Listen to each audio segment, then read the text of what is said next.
Assalamualaikum warahmatullahi wabarakatuh. Welcome to LB Show. Nah, gua Rimba. Gua Asep. Nah, kali ini kita kedatangan tamu yang istimewa nih. Benar. Ulama, mantan musisi, karena kalau musisi ini biasanya pemikir, Benar. pencari, Iya. pengulik, Orang-orang cerdas. orang-orang cerdas ini. Iya. Dan sekarang dari musik terus ke agama. Wah, ini Tapi kita nggak bahas musisinya kan, sesi apa? Untuk saat ini kita nggak bahas musisinya. Iya. Kalau mau tahu dalamnya gimana, harus ketemu orangnya, langsung tanya langsung. Benar. Tapi mungkin bisa request kali ya, teman-teman yang apa namanya? Oh yang enggak dong, nonton. kita kan bukan radio ilegal. Ya barangkali kan karena pakai kertas atensi gitu, ngirim. Kita bikin apa namanya sesi khusus. Nah, bisa sih, cuman di kolom komentar. Benar. Jadi jangan lupa like, Dan share, subrek. nah, subrek. Subrek. Habis itu komen, Iya. ya kan, kasih saran, pertanyaan, ya kan. Saran sih jangan, pertanyaan aja. Iya. Saya nggak Kritik. suka dikritik soalnya. Oh begitu.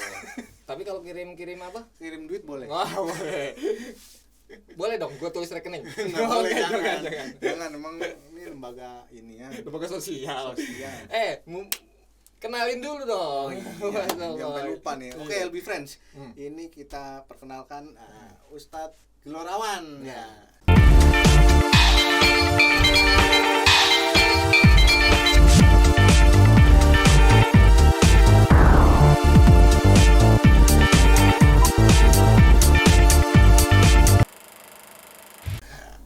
Assalamualaikum. Ustaz. Assalamualaikum. Waalaikumsalam. Masya Allah. Gimana sehat Ustaz? Alhamdulillah. Masya Allah. Mudah-mudahan nih di acara kita ini Ustaz nih bisa berbagi ilmu buat kita ya. Insya Allah. Teman-teman LB Show. Insya Allah. Biar barangkali mungkin di teman-teman LB Show ini pengen tahu nih apa sih apa nih Temanya kita nih hari apa ini. nih Iya. temanya nih? Kan lebih enak sih sebenarnya bahas akidah, Pak. Oh Karena ini iya, sangat mendasar benar. banget. Dasar, basic. Mendasar banget, benar. Karena orang banyak akhirnya melompat jauh. Benar. Padahal basicnya belum kuat. Nah. Pondasinya nggak kuat, lompat jauh, akhirnya Terpleset. nah, akhirnya yang jelek Islam, Bro. Ya, benar. Gitu. Oke, mungkin paling enak nih. Langsung aja kita biar nggak terlalu panjang. Iya, Biar teman-teman juga LB Show nggak capek kan, nggak capek benar. nungguin iklannya. Asik. Soalnya kita udah banyak iklan nih kayaknya. Oke, banyak. Tapi belum ada mereknya gelasnya. Benar. Kita tunggu ya yang Iya, ini endorse. Iya. endorse ya kan. Endorse-nya yang boleh mau endorse ya. Endorse naik haji juga boleh. Alhamdulillah. Oke, Ustaz, Ya. kita bahas nih kan saat ini nih banyak nih orang yang membahas akidah. Sebenarnya akidah itu apa sih sebenarnya yang paling yang secara rincinya itu? Ya. Assalamualaikum warahmatullahi wabarakatuh. Waalaikumsalam. Alhamdulillahirabbil alamin. Wassalatu wassalamu ala Rasulillah wa ala alihi washabbihi wa mawalah. Asyhadu an la ilaha illallah wahdahu la syarikalah wa asyhadu anna Muhammadan abduhu wa rasuluh. La nabiyya wa la rasula ba'da.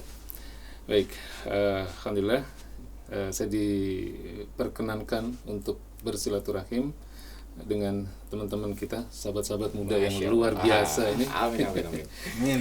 Ya. Tema kita pada hari ini adalah mengenai akidah. Ya, ini memang satu tema yang sangat penting ya untuk menjadi topik bahasan ketika kita katakanlah kita ini semua pemula gitu ya untuk belajar agama. Jadi karena Islam itu kan sebenarnya terdiri dari dua bagian besar ya. Yang pertama adalah persoalan yang kita sebut dengan akidah atau yang sering kita sebut dengan keimanan. Yang kedua adalah persoalan yang terkait dengan persoalan syariat. Ya, syariat itu Fikih. hukum lah ya, aturan-aturan kehidupan gitu. Nah, akidah itu apa? Akidah adalah sesuatu yang ketika kita melihat seorang muslim dia tidak terlihat. Ya, tidak terlihat dalam diri seorang muslim, dia ada di dalam. Jadi kalau bangunan itu fondasinya, kalau pohon dia adalah akarnya. Nah, yang kita sebut dengan akidah, secara bahasa akidah itu artinya ikatan. Tapi ketika kita ngomong akidah itu artinya adalah keimanan. Ya, nah iman itu apa? Iman itu kalau di dalam bahasanya para ulama itu adalah mereka mengatakan at-tasdiqul jazim, ya, pembenaran yang pasti. Iman. Tidak dikatakan iman kalau pembenarannya tidak bersifat pasti, gitu kan? Ya. Nah, apa yang harus dilakukan sebagai pembenaran yang pasti itu terhadap hal-hal apa? Nah, kita tentu masih ingat ketika kita masih kecil, ya masih SD, itu kan seringkali rukun iman ada 6. Nah, benar populer banget tuh. Nah, Lu sekolah nggak dulu? Sekolah? Enggak. Oh enggak. Kira jadi takutnya nggak tahu. Tahu. Oh tahu. Cuma lupa. nah, apa namanya? Satu, itu iman kepada Allah dan seterusnya. Nah, itu sebenarnya dari satu hadis yang diriwayatkan oleh sahabat Nabi yang mulia Umar bin Khattab radhiyallahu anhu dalam sebuah hadis yang cukup panjang sebenarnya. Di dalam Sahih Muslim. Jadi itu hadis sahih ya. Di mana diceritakan dalam hadis yang panjang itu Nabi berdialog dengan malaikat Jibril. Ya, ketika malaikat Jibril bertanya tentang 3 hal. Yang pertama adalah tentang Islam, kedua tentang ihsan, dan ketiga tentang iman. Jadi malaikat Jibril bertanya kepada baginda Nabi, ya Muhammad akhbirni anil iman. Ya Muhammad, katakan kepadaku, jelaskan kepadaku apa yang dimaksud dengan iman itu. Maka Nabi mengatakan an tu'mina billahi wa malaikatihi wa kutubihi wa rusulihi wal yaumil akhiri wa tu'mina biqadrihi syarrihi wa khairihi. Ya, jadi iman itu adalah engkau beriman kepada Allah, engkau juga beriman kepada para malaikatnya, engkau beriman kepada rasul-rasulnya, engkau beriman kepada kitab-kitabnya, dan engkau beriman juga kepada hari akhir, dan engkau juga beriman kepada takdir, ya, ketetapan dari Allah Subhanahu wa taala bahwa baik dan buruknya itu adalah dari Allah Subhanahu wa taala. Dan ini kan 6 poin yang sebenarnya sejak kecil kita sudah paham ya, atau sudah hafal. Sudah hafal. Minimal paham sih hafal. belum. Paham mungkin belum. Iya. Yang penting tahu dulu. Iya, tahu. Penting Kalau tahu. sekolah. Iya. Oh, kalau sekolah. Iya. Kalau saya lupa. Nah, yang disebut dengan iman itu adalah pembenaran yang pasti terhadap keenam hal ini. Ya. Nah, ini yang harus kita pegang teguh ya. Karena ketika kita meragukan ya salah satu misalnya dari keenam hal ini, itu sudah gugur keislaman kita. Iya. Ya, misalnya keimanan kita kepada Allah. Konsekuensi dari keimanan kita kepada Allah itu adalah mengimani Al-Qur'an kan? Karena memang Al-Qur'an adalah firman-firman Allah. Iya. Nah, kaitannya apa? Ketika kita meragukan kebenaran Al-Qur'an, ya, sekarang ini bukan hanya meragukan, banyak orang menentang gitu. Ini yang kita kadang-kadang nggak ngerti bagaimana mereka itu tidak punya rasa takut ya. Ketika mereka itu banyak sekali menentang ayat-ayat Al-Qur'an. Nah, inilah yang disebut dengan iman. Jadi pembenaran yang pasti terhadap prinsip-prinsip dasar keimanan dalam Islam. Berarti penting nih ya, Wah, Pak Ustadz. sangat banget penting ya. sangat penting. Seberapa penting sih sebenarnya Ya, nih namanya akar ya. Akidah ini seberapa penting gitu loh sampai Bagi seorang muslim ya. bagi seorang muslim, karena kan apa yang kita lakukan hari ini untuk kedepannya gitu kan, Ya. bukan untuk kita aja, mungkin untuk generasi berikutnya Ya, gitu kan. betul. Itu seberapa penting biar LB Friends nih paham banget gitu loh. Oh, akidah ini yang paling awal yang harus kita Jangan sampai rapuh. gitu. Kalau ditanya seberapa penting, ini sangat-sangat penting. Bahkan hal yang paling penting dalam diri seorang muslim itu keimanan. Berarti yang paling penting.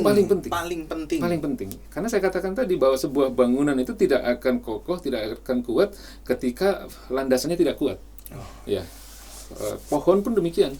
Kalau dia akarnya tidak mengakar, tidak redik sih kalau bahasa kita kan. Tidak redik, tidak radikal. Radikal itu kan artinya mengakar ya. Waduh. Nanti kita disebut radikal loh. Nanti kita bahas tuh. Memang pohon. Oh iya. Radikal Dengan kan pemirsa. pohon.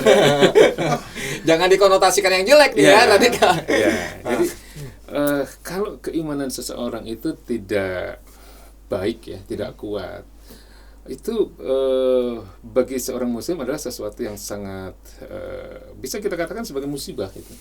Ya. Musibah. Jadi begini ya, dalam pandangan saya musibah yang besar itu bukan musibah alam ya, bukan musibah erupsi gunung berapi, gempa, banjir, bukan itu.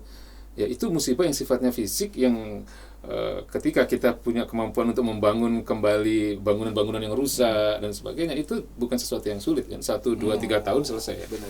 Tapi ketika musibah itu menimpa dalam diri seseorang terhadap akidahnya. Artinya akidah seseorang itu tidak benar. Akidah seseorang itu tidak sahih ya bahasa kita. Akidah seseorang itu tidak sebagaimana yang diminta oleh Allah dan Rasulnya. Itu musibah yang sangat besar bagi diri seseorang. Karena apa? Karena yang pertama, dia mungkin di dunia merasa sebagai muslim, tapi di akhirat dia belum tentu dihukumi sebagai muslim. Nggak diakui keislamannya. Iya. Astagfirullah. Karena apa? Iman itu pilihannya kan cuma dua, iman atau kafir gitu. Iya. Ya kafir itu artinya Di luar, tertutup, iya. Nah, tertutup dari keimanan Islam ya. Iya. Itu kafir artinya ya. Jadi yang tidak mengimani rukun iman yang 6, tidak mengimani Allah, tidak mengimani baginda Nabi Muhammad SAW, ya mereka kita sebut kafir ya, karena Quran menyatakan begitu. Nah, yang saya katakan tadi bahwa iman adalah sesuatu yang sangat penting dalam diri seseorang. Ketika dia tidak mengimani iman yang dalam prinsip-prinsip dasar keimanan dalam Islam ini tidak sebagaimana yang diminta oleh Allah dan Rasulnya, gitu ya. Jadi biasanya ini terjadi pada bagaimana seseorang itu menyikapi Al-Quran. Ya kalau kita beriman kepada malaikat, kepada kitab, kepada Rasul itu kan udah istilahnya, oh saya percaya itu, saya percaya ada malaikat, saya percaya ada hari kiamat gitu. Tapi dalam perbuatan, dalam perilaku, dalam katakanlah beropini misalnya, seringkali seseorang itu tidak sadar bahwa yang dia katakan itu bertentangan dengan akidah Islam. Nah, ini yang berbahaya. Wah, ini makin luar biasa nih, Pak. Iya. Karena ini masalahnya untuk urusan akhirat. Iya. Nah, ini yang menarik nih, Ustaz. Kan kita nih semua udah menjadi seorang muslim, cuman kan kita kan nggak tahu nih kita sih sudah benar atau belum. Nah, bagaimana sih sebenarnya biar akidah kita itu benar sesuai dengan ajaran Islam, sesuai dengan ajaran Rasulullah itu bagaimana sih? Ya, jadi mungkin sedikit saya ingin lanjutkan sedikit aja ya tadi tentang mengapa keimanan itu adalah sesuatu yang paling penting bagi diri seorang muslim. Karena untuk masuk surga, kita kan semua ini pengen masuk surga. Ya, kita mengimani ada yang namanya jannah wan nar, surga dan neraka itu ada, hari akhir itu ada. Kalau kita perhatikan di Quran, orang-orang yang masuk dinyatakan oleh Allah Subhanahu wa taala sebagai orang-orang yang berhak menikmati surganya Allah Subhanahu wa taala, itu adalah orang-orang yang beriman dan beramal soleh. Ya kan, innal ladzina amanu wa amilus solihati ulaika hum khairul bariyah. Ya, jazaohum inda rabbihim jannatu adnin tajri min tahtihal anharu khalidina fiha abada. Jadi sesungguhnya orang-orang yang beriman dan beramal soleh, mereka adalah orang-orang yang disebut oleh Allah sebagai khairul bariyah. Khairul bariyah itu makhluk terbaik dari seluruh makhluk yang ada. Mereka adalah orang-orang yang terbaik, yaitu orang yang beriman dan orang-orang yang beramal soleh. Yang dimaksud dengan beriman di sini adalah orang-orang yang mempunyai keimanan yang benar, yang sebagaimana diminta oleh Allah dan Rasulnya, ya, yang di dalam Al-Quran itu banyak sekali dijelaskan. Kemudian orang-orang yang beramal soleh. Nah, orang-orang yang beramal soleh ini siapa? Orang-orang yang beramal soleh ini bukan sekedar orang yang berbuat baik dalam pendapat manusia, ya. Tapi orang-orang yang beramal soleh itu maksudnya adalah orang-orang yang di dalam setiap perilakunya, dalam setiap aktivitasnya itu senantiasa diiringi dengan ketundukan kepada apa-apa yang menjadi ketetapan dari Allah Subhanahu wa taala dan Rasulnya. Ya. Jadi karena kita mungkin berpendapat sesuatu itu baik, tapi menurut Allah belum tentu baik, gitu kan? Ya itu yang repot. Baik menurut kita belum tentu baik menurut Allah. Benar. Makanya yang disebut dengan amal soleh itu adalah perilaku atau perbuatan manusia yang sesuai dengan ketetapan dari Allah Subhanahu wa taala. Dengan kata lain adalah adanya ketundukan ya terhadap diri dalam diri seseorang terhadap apa yang menjadi ketetapan Allah Subhanahu wa taala. Lalu terkait dengan pertanyaan Mas Asep tadi, bagaimana caranya agar seseorang itu punya akidah yang benar? Ya. Nah, ini penting sekali. Ya, penting karena apa? Hari ini kita ada di zaman di mana baginda Nabi, mungkin apa yang dimaksud baginda Nabi ini ada di masa-masa kita hari ini ya. Karena baginda Nabi itu pernah mengatakan ya'ti 'alan nas zamanun, akan datang kepada manusia satu zaman al-qabidu ala dinihi kal-qabidu alal jamri, di mana manusia atau orang-orang beriman itu mereka akan mengalami sesuatu yang berat ya di dalam memegang keimanannya yang benar. Nabi katakan kal-qabidu alal jamri itu maksudnya bagaikan menggenggam bara api. ya kan? Menggambar api itu kan bukan sesuatu yang mudah, Wah, berat, baru butuh mau deketin aja udah panas. Jangan kan bara api, bara rokok aja takut. Iya. Kapan bara api? butuh kekuatan fisik, kekuatan mental. Makanya nggak heran ketika kemudian Dia yang debus aja takut. Ini mah beneran. nah, terkait dengan pertanyaannya Mas Asep tadi, bagaimana kita bisa supaya kita ini punya keimanan yang benar. Nah, belajar agama ini kan sekarang bisa di mana-mana, banyak guru, banyak tempat, Bisa. ya. Pastikan bahwa ketika kita mempelajari Islam ini, sumber utamanya adalah Al-Quran dan sunnah baginda Nabi besar Muhammad SAW. Ya, ini dua sumber utama yang harus menjadi sumber dari segala sumber ilmu, sumber hukum, sumber ajaran tentang Islam. Ya, kalau itu ditinggikan dalam suatu majelis, ya insya Allah itu benar. Artinya Al-Quran harus menjadi sesuatu yang paling ditinggikan dalam ketika seseorang itu mempelajari agama. Dia harus menjadi sumber utama dari segala sumber ajarannya. Ya. Kemudian yang kedua adalah sunnah-sunnah baginda Nabi besar Muhammad SAW. Masalahnya, ini yang harus saya katakan. Ya, hari ini banyak orang mengajarkan Islam dan mereka tidak menjadikan Quran dan sunnah-sunnah baginda Nabi besar Muhammad SAW sebagai sumber utama ajarannya, tapi mereka mengatakan ini adalah Islam. Nah, ini yang bahaya. Ini yang bahaya. Ya, ini yang bahaya. Sehingga orang memahami Islam tidak sebagaimana yang seharusnya diminta oleh Allah dan Rasulnya. Ya, mereka kalau saya bilang lebih mengutamakan akal, ya, pemikiran-pemikiran manusia menjadi sumber utama dari sumber ajaran mereka. Lalu kemudian mereka katakan ini loh Islam. Yang nanti contohnya bisa pakai logika mungkin. Berarti ya. memang Pakai harus mencari, Ya, memfilter sendiri. betul. Ulama seperti apa, terus ya nggak mungkin langsung tahu juga berarti kan. Oh, Nah, iya. kita harus teliti juga, Betul. dengerin dulu berarti kan. Betul. Oh, kok begini ya gitu. Betul. Berarti memang harus pencarian. Iya. LB Friends. Nggak semudah kayak kita mau belajar musik, Betul, ya betul. gitar apa gampang kita ketemu yang jago, Iya. ya kan udah apalagi makan tahu, gampang banget. gampang banget. Intinya jangan pernah berhenti dalam mempelajari Islam. Nah. Jangan pernah berhenti karena kan Nabi mengatakan utlubul ilma minal mahdi ilalah. Jadi pelajari atau tuntutlah ilmu itu dari ayunan sampai ke liang lahat. Ya. Berapapun usia kita, ya nggak ada masalah. Pelajari terus Islam sehingga suatu saat nanti kita akan terasa kok orang itu menyampaikan ajaran ini Islam apa bukan gitu. Kalau kita ngajinya itu rutin gitu ya, itu kita akan tahu. Jadi nggak mandang usia ya, Nggak pandang umur usia. 50 tahun juga boleh. Noba emang gue mbak lu. Noba mulu. Kan mbak, salah ya. Riba. Pak Ustadz. Iya. Sekarang kan memang fenomenanya pendangkalan berarti ya. Betul. Akidah itu. Iya. Jadi ada yang ini mungkin mungkin karena akidahnya, pondasinya itu tadi nggak kuat. Iya. Ya. Jadi dia belajarnya lompat gitu kan. Udah tiba-tiba udah ini terus akhirnya dia punya kesempatan untuk sebagai pembicara mungkin. Wah, akhirnya dia betul ya. Wah itu repot juga. itu banyak berarti karena seperti banyak itu kasus tuh ya. Oh. Iya baru ngaji langsung Langsung dakwah yang minta ini kali. cerca. Oh, Itu iya. yang repot tuh kayak gini. Iya. Itu Padahal gimana? akidahnya kurang kuat gitu mungkin ya. Mungkin Iya. itu kali penyebabnya pendangkalan akidah gitu. Ya, jadi tepat sekali apa yang disampaikan Mas Rimba tadi bahwa fenomena pendangkalan akidah atau penyesatan akidah atau penyimpangan akidah itu memang hari ini bisa kita katakan sebagai sesuatu yang semakin masif ya, semakin luar biasa, berbeda dengan mungkin generasi-generasi terdahulu ya. Jadi saya bisa mengatakan begini bahwa sebenarnya yang paling berat dialami oleh umat Islam hari ini adalah apa yang disebut dengan ghazul fikri. Ya. Ghazul fikri itu perang pemikiran. Ya.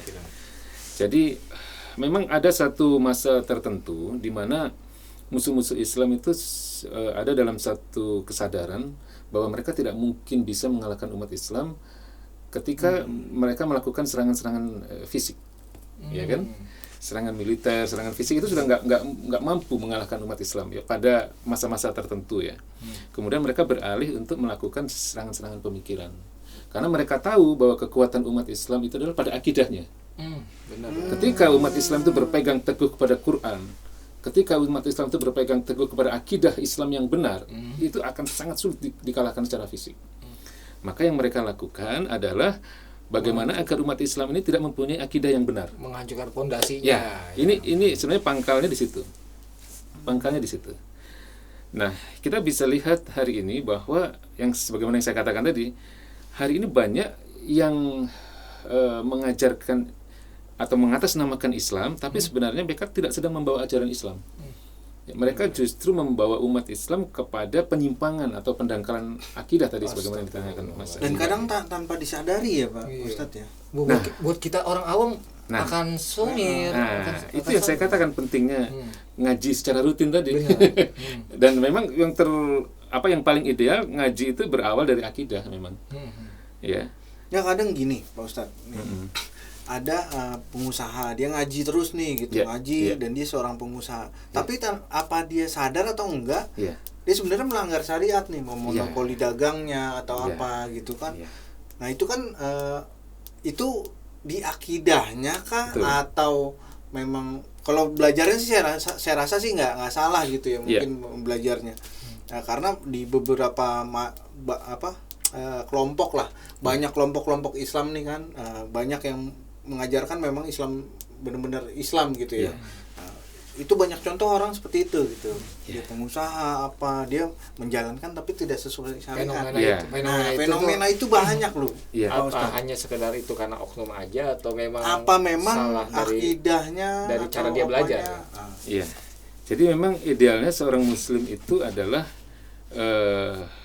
ketika seseorang muslim itu punya akidah yang benar, maka dia wujud dari akidah yang benar itu adalah ketundukan kepada syariat.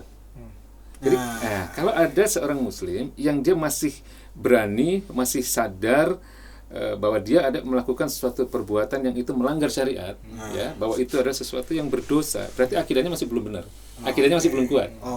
Karena hasil dari kuatnya akidah seorang muslim adalah tunduknya dia kepada syariat.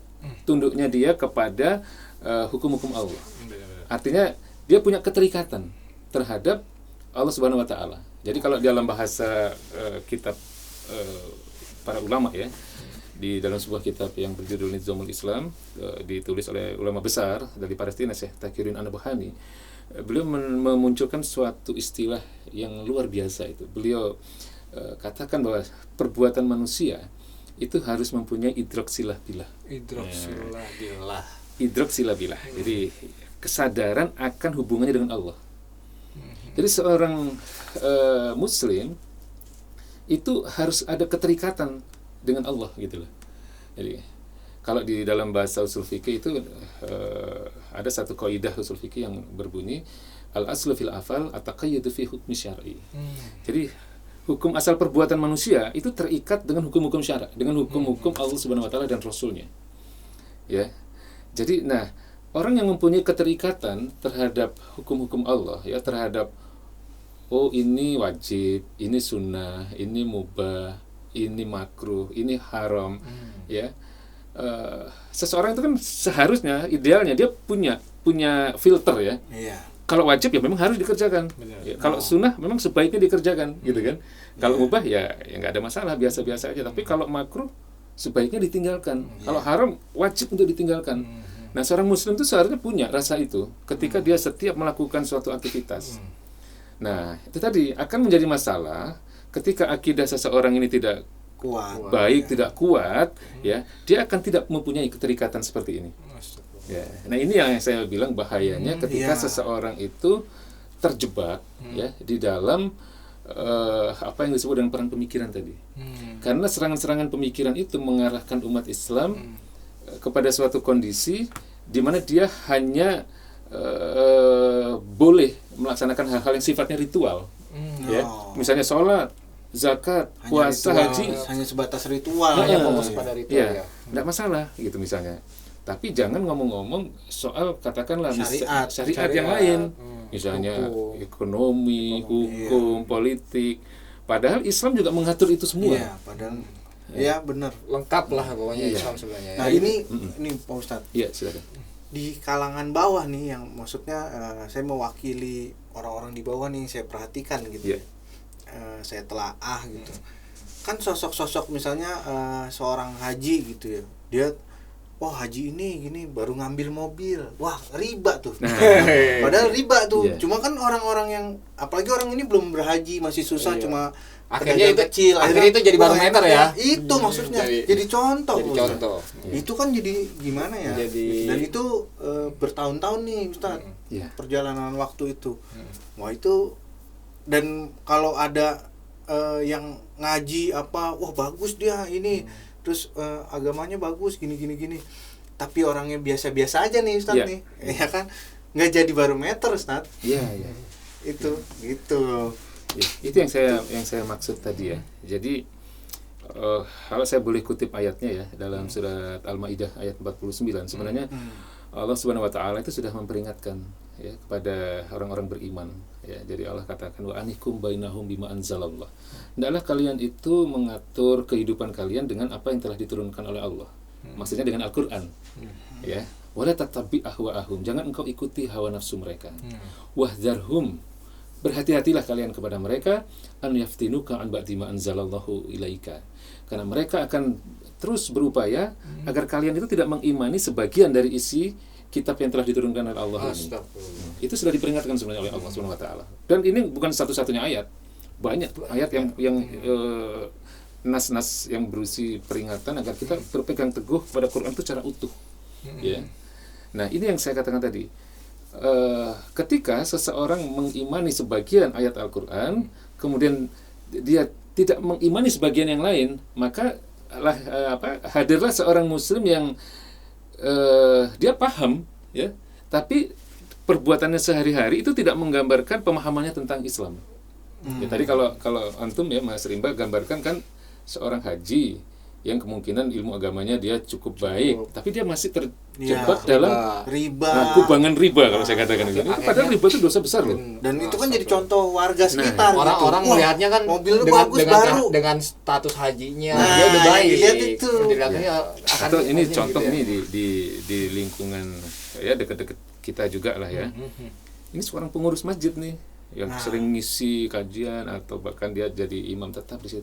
Tapi ketika dia keluar rumah misalnya ya, bersih-bersih halaman dia pakai celana pendek.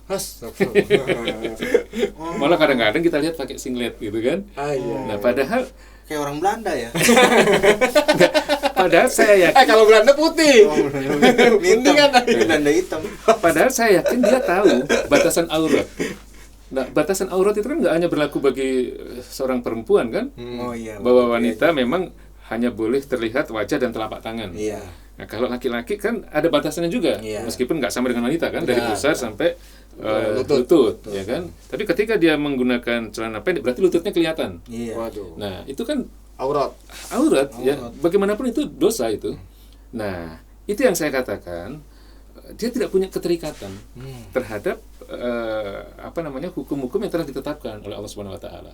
Padahal pengurus masjid. Pengurus masjid. Masih ada yang begitu. Artinya seorang muslim seharusnya dimanapun dia berada harus merasa dirinya dilihat Allah gitu. Tadi yang disebut dengan idroksila bila.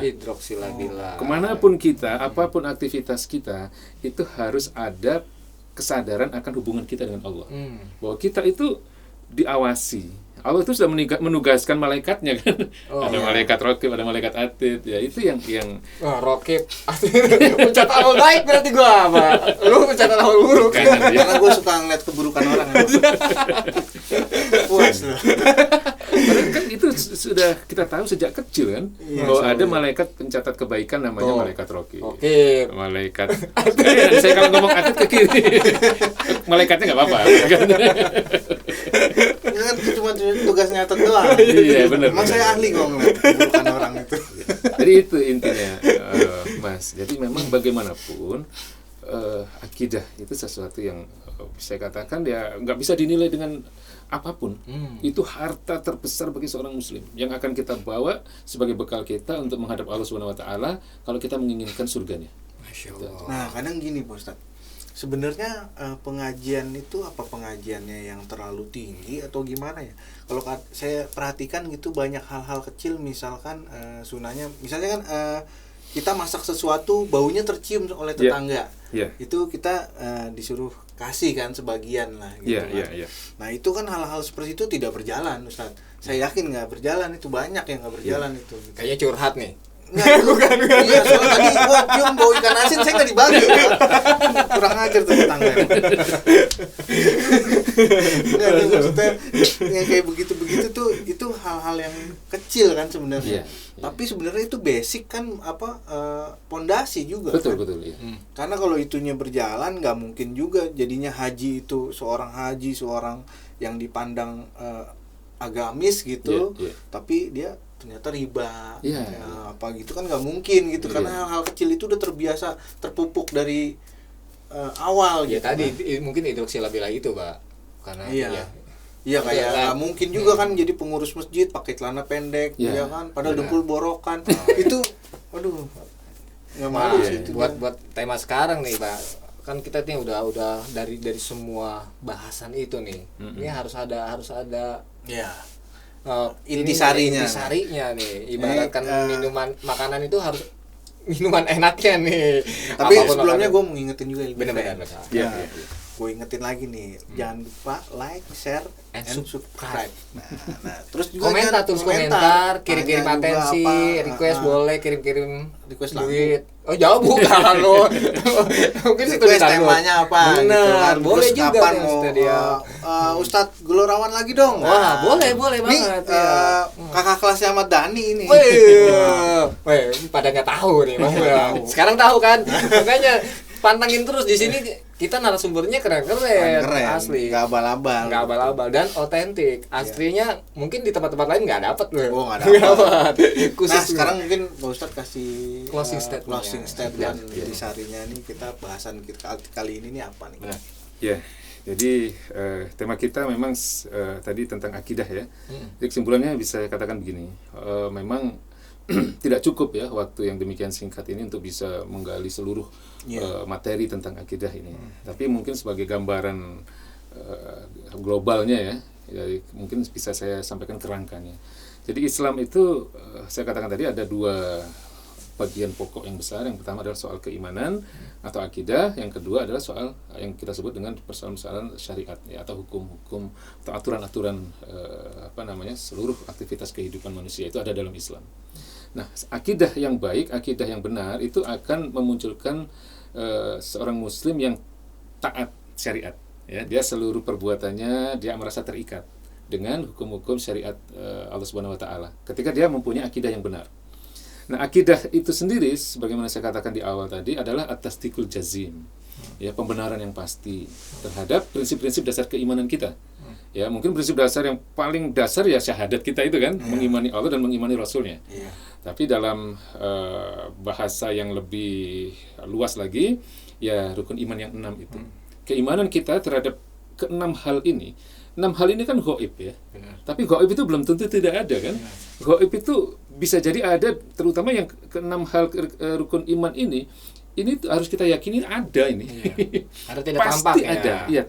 Cuman nggak bisa diindra, nggak bisa dilihat, nggak bisa didengar, nggak bisa dibau, nggak bisa diraba, nggak bisa diindra. Tapi kita harus yakin itu ada. Ya, surga, neraka, yaumil akhir ya, hari akhir dan seterusnya itu ada. Nah, bagaimana untuk bisa membuktikan bahwa ke-6 hal ini pasti keberadaannya? Dibutuhkan ada yang namanya dalil, kan itu kan? Nah, dalil itu bisa dalil akliyah yang sifatnya rasional. Ya, untuk membuktikan Allah itu ada, bisa dibuktikan secara akal. Untuk bisa membuktikan bahwa Al-Quran itu adalah firman-firman Allah, bisa dibuktikan secara akal. Mungkin nanti suatu saat bisa jadi topik bahasan yang lain. Ya. Buat sesi berikutnya. Itu namanya dalil akli. Nah, dalil rasionalitas kita. Akli bukan akri ya. Akli ya, akal. Akri mah ini apa? Akri, Patrio. Jangan sebut merek. Oh iya. Sorry. Endorse. Jangan lupa nih, belum ada mereknya nih, ya kan? Jadi dikasih merek, ya kan? Merek apa, ya kan? Kan enak tuh kalau ada brandnya ya. Iya. Nah, yang kedua, selain dalil akli, ada yang namanya dalil nakli kan. Nah, untuk membuktikan keberadaan ke-6 hal yang ghaib ini tadi, itu ada dalil nakli.